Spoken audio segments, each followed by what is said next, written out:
ஓரெழுத்து ஒருமொழி. ஓர் எழுத்தே பொருள் தரும் சொல்லாக அமைவது தான் ஓரெழுத்து ஒருமொழி. எடுத்துக்காட்டுக்கு வந்து ஈ, பூ, கை.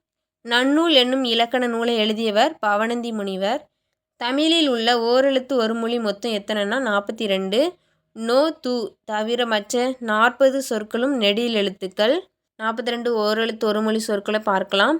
எதெல்லாம்னா ஆ அப்படிங்கிறது வந்து பசு, ஈ அப்படின்னா கொடு, ஊனா இறைச்சி, ஏ அப்படின்னா அம்பு, ஐனா தலைவன், ஓனா மதகு நீர் தாங்கும் பலகை, கானா சோலை, கூனா பூமி, கைனா ஒழுக்கம், கோனா அரசன், சானா இறந்து போ, சீனா இகழ்ச்சி, சேனா உயர்வு, சோனா மதில், தா கொடு, தீனா நெருப்பு, தூனா தூய்மை, தே அப்படின்னா கடவுள், தை அப்படின்னா தைத்தல், நானா நாவு.